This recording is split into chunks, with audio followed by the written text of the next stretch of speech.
All right, in this second video, video B of the print 1 print, we're going to go ahead and program the part you see on the screen. It's just a simple 1-inch diameter shoulder turned 1 inch back and a piece of 2-inch diameter material. So let's go ahead and create a new program. So we're going to go to the input screen on our control, Program Manager, New, and select HLT program. HLT is conversational program. NC would be a G-code program. We're going to do an HLT program. It's going to create a new, no name, whatever the next available number is. From there, we're going to go ahead and set up some tools. So we're going to click on the tool setup. We can also go to Input, Tool Review, and Tool Setup. That's how we do it on the machine. We're just going to say tool number 1. It's going to be in station 1. If this was the second time we've set this up, we could change that to a different number or a different station if we wanted. 1 is going to work for us. We're going to select what kind of tool it is. It's a turning tool. Our maximum depth of cut will be 0.1 per side. It's going to use offset 1. Our orientation and insert radius tip came in with the tool because we've used or had a tool described before. We had a video on doing actual tool setup. If you want to go back and take a look at that, if some of these fields that I kind of brush over very quickly don't make sense, or you want a deeper explanation, we've got another video in this series that talks about tool setup. But anyway, the orientation and the tip radius came in with the tool. We're going to give it some surface footage, chip load per revolution, and maybe we'd turn on the primary coolant. Next, what kind of tool is it? Well, we're going to do an 80-degree diamond. So we're going to select from our pull-down menu here to 80 degree. Our insert size, we're going to assume this is a CNMG, which would be an 80-degree diamond, 432. The number 4 is the size of insert, so we can select that right here. And our lead angle will be -5 degrees. So we're going to tilt away from that face by 5 degrees, so that would be a negative. Next, we're going to do some stock geometry. So we're going to go to Input, Part Setup, Stock Geometry. Yes, we want to manually size the stock. If we don't do that, the control will create a piece of stock a little bigger than what we're doing, but we want to put that in there whenever we can. The length of the stock, let's say it's 3 inches long. The outer diameter is 2 inches. We have no inner diameter. We're going to reference the face of the part, or part 0. We could also use machine 0. Very specific cases when we'd use that. There's some other rules we would have to know about. And the Z reference position, we're going to leave it 0 for now. I'll show you how that works here in a little while. Okay, so now we have all of our tool and our stock geometry set up. Let's go ahead and start programming the part. So we're going to go to Input, Part Programming. We're going to select under the turning. Anything 2-axis lathe oriented, which is what this class is all about, is going to be under the turning menu. If you had a live tool machine, something with live tools, sub spindle, things like that, that would be done under live tooling. So we're going to select turning and profile. This is going to be an OD profile. That starts our block, which has the process and geometry tabs that we've talked about in the past. And it starts with segment 0. When we're doing a profile, every face, turn, chamfer, corner radius, whatever, blend arc, those will all be individual segments inside of this block. So we're creating block 1 and then all the segments that it's going to take to create this. So we're going to start with the process tab. We're going to tell it we're going to use tool 1. You want to bring in the speeds and feeds and things from the tool? Yes. And then it goes ahead and populates all of this information. We're doing a rough turn. We could also do a finish turn, or we could be doing this with a groove tool, but we're going to do a rough. And we do want the tool to use gouge avoidance, which will look at the angles of the insert, the lead angle, and the geometry that we're programming to make sure that we don't drag that tool, for example, coming down the backside of a taper or something like that. It won't do something the tool isn't capable of doing. The control would alter that tool path. So we do want to leave that on unless there's a very specific case where we have ground the tool for clearance or something like that. We usually leave that on. We're going to rough, which means every pass is going to be a 100,000ths depth of cut, and we're going to be roughing along the z-axis, meaning our 100,000ths is stepping down in x, and the direction of the feed will be in the negative z. Approach clearances and all this came in with the tool. Again, very specific reasons. I'm sorry, these are all defaults. Very specific reasons why we might change those. Next, we're going to go to the Geometry tab. This is where we describe the actual part and what it's going to look like. The first thing we have to do is we have to put in a rapid to position. And I've said before, I always add 200,000ths to the diameter of the material, 200,000ths in front of the part. The X start and Z start is where we're going to begin the path that we're going to program. Now, in segment 0, it is a starting point. From segment 1 through whatever it takes to complete this particular profile, it will always be endpoints. We're going to turn, let me go here to the print. We're going to turn a 1-inch diameter, 1 inch back. So I want to start somewhere below 1 inch and in front of the part because I want to feed into the face, come up this face, and then break that corner. I don't want a sharp corner here. So I need to start something smaller than 1 inch and in front of the part.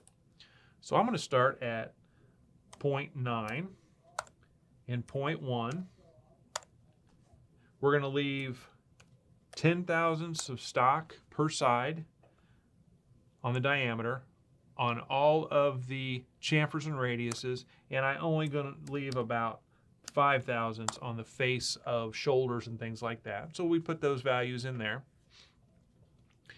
That's everything we need for our rapid position and our start. So now we're going to next segment. We're sitting in front of the part at 900,000ths diameter right now, so we're going to feed into the face of the part, and that would be a turn. When I select turn, the only field that I can change is my Z end. Because this is turn, it's moving along the Z. It will only allow me to change that. X won't move. So I'm going to move to a 0. My next segment, I'm going to come up the face to our final diameter of 1 inch, and we go to that theoretical corner or whatever our diameter is going to be for that.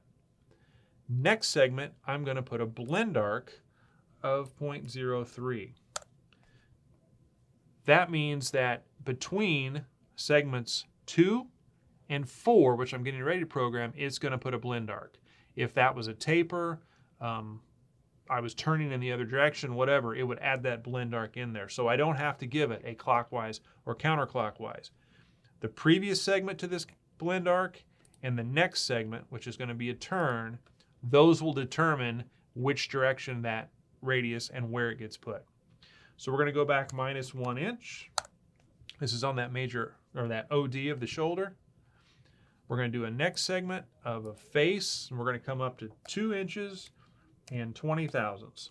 That means we're going to go up the face of the part and off of the stock a little bit. I don't want to go too much because, again, wherever I pull off to, the control thinks that's where my stock begins, and it'll begin roughing up there. So if I pulled off to 3 inches, although it would work, I would have several passes of air before I ever touch the part. So I want to be careful how far I pull off there.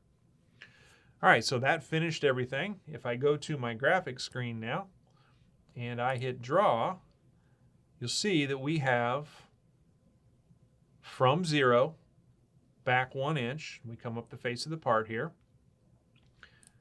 We have what we're looking for, and it left, let's zoom in here. It broke that corner, but not all the way because we've left stock. Remember, we put a stock allowance in there. So this was a roughing, so it left a little bit of stock on there. The way we create a finish pass is very simple. If I go to the review screen, which is the little program review blocks here, I highlight my roughing profile that I want to create a finish profile from. Go to multiple block functions. We have a create finish profile button. If I select that, it will automatically turn this into a finish process.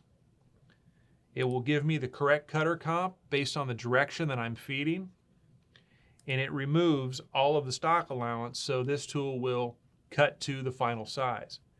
If I wanted, I could then change the tool number to tool 2, tool 3, or something like that. I'm going to leave it as it is. And now we'll watch it. It'll rough this out and then come back in and actually do the face. Let's watch that again. And come back in and finish it up. Now, oftentimes, whether it's in the mill or in the lathe, you'll see sometimes you'll get these kind of rough looking characteristics here in the graphics. Usually that is a resolution issue, and it happens a lot of times when two things are very close together, or you've run two tools or two paths over the exact same location. Here in the bottom center of the very, very bottom right corner of these three tabs, there's one that says high res. If I click on that, it will then clean up and give me a better resolution of the graphics. And you can do that anytime after you've drawn, or you can do it on the mill, the lathe, or whatever. All right, now we talked about that reference position in the stock geometry.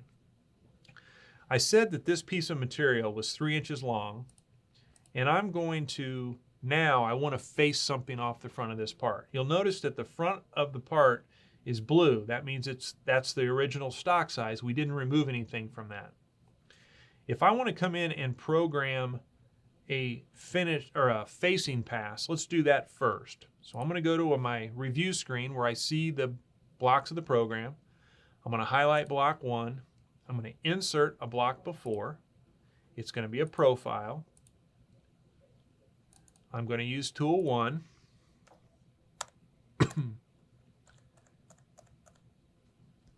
If I was removing a lot of material off the front of this part, where I had a step or a depth of cut where I wanted to move in 25 or 30 thousandths per pass, then I would adjust my depth of cut and the fact that I am roughing in the x-axis. That way my step overs would be along the z. I'm not going to worry about that because I'm going to do this all in one pass, and I'm never going to have anything bigger than the 100 thousandths that I have in here, so I will only do it in one pass anyway. If I had a distance where I pull away more than 100 thousandths, then it would break these passes up into 100 thousandths increments, leaving whatever is left over for that last pass. I'm not worrying about that. I'm going to do this all in one shot. So I'm going to go to the geometry tab now. I'm going to start at 2 inches and 200 thousandths and 0.2. This is going to be my rapid position, same one I used before. And I'm going to start at 2.1 and z of 0 for my starting position. I just want to come straight down the face of that part and then pull away from the face at the very end. It's going to give me that necessary perpendicular move that I need for the control to determine where the stock is. And that's what I meant by, as long as I don't pull away from the stock more than 100 thousandths, which is my depth of cut, maximum depth of cut, then this will do this all in one pass. If I pulled out 1/4 of an inch, it would do 100 thousandths, 100 thousandths, 50 thousandths for the last pass. So that's how that number will control how many passes it takes to remove this material. So I'm starting at 2.1 diameter, right on Z0. I'm going to go to my next segment. It's going to be a face. I'm going to go minus 31 thousandths, which is the corner radius on my insert. So I want to go past the center of the part by whatever that radius is to make sure I don't leave a tit on the part. And then my next segment will be a turn where I'm going to pull out to 0.1. So I came straight down the face and then I pulled off 100 thousandths. That gives me my perpendicular move. That's everything that I need to be able to run this particular block. So you can see now that it faced off the part and then it turned the diameter. Let's look at it from this angle. We face it off and then we turn. What we don't see is any material coming off the face of this part because our stock is 3 inches long and the face of the part is Z0. There is nothing to remove, so it's not going to show us anything. So what we can do is let's go back to Input, Part Setup, Stock Geometry, and we're going to make this piece of stock 3 inches and 50 thou. So 3.05. We'll watch it run again, and it still didn't take anything off. The reason is all it did was make that stock 50 thousandths longer from Z0. So it made it 50 thousandths, but it never moved over, so there's still nothing to remove. Z0 is still the face of the part right here. So that's where this position comes in. I'm going to slide the stock positive 50 thousandths. When I remove that, then, let me slow that way down so we can see it. You see that it actually took off material that time.